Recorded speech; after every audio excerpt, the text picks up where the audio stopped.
game នេះដែរគឺខ្ញុំឆ្លាញ់ខ្លួនឯងពី default ទៅជា hyper ម្ដងខ្ញុំជួយចូលលេង classic ខ្លះមែនតើព្រោះថាដែងណែអាយ៉ាសតសាច់នេះ Oh my god ហេ bro អត់ចុច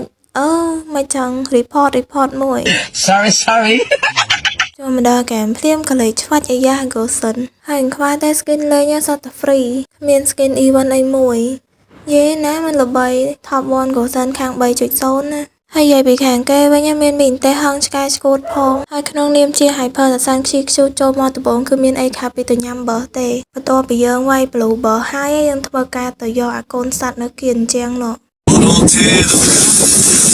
អូយអ្នកទាំងអស់គ្នាអាកន្លែងណាគឺមកពីអ៊ីនធឺណិតខ្ញុំ slow តែមិនគឺខ្ញុំបោះទៅខុសណាហើយបន្ទាប់ពីយើងបរិភោគបោះរួចហើយក៏កលេចមកឃើញកូសិនគេកំពុងតែធ្វើបាបអំយើងតោះដល់ពេលវាចេញទឹកដែរតើនេះស្គីទី1ទី2ទី3ឆ្វាច់អីយ៉ាបានមក kill បាត់ហើយខ្ញុំចូលចិត្តលេង hyper តែអ្នកទាំងគ្នាដូចមើលឃើញអញ្ចឹងនិយាយថានេះមិនមែនញ៉ាំក៏មិនមែនស៊ីដែរចូលលេងច្រាស់យកហ្មងអស់ពី blue ហើយនឹង red បើមកដល់ total អីណាទៀតទេបន្ទាប់ពីបាន total គឺដល់ពេលដែលយើងត្រូវបញ្ចេញទឹកដែរទៀតទេយើងតែជាមួយនឹងកូនសัตว์កាក់សัตว์អីចឹងណាហើយតែចាំយើងទៅជួយគ្នាយើងតោះដល់ពេលហើយស្គីទី3ទី2ទី1អីយ៉ាផ្លាត់ទេជួយផង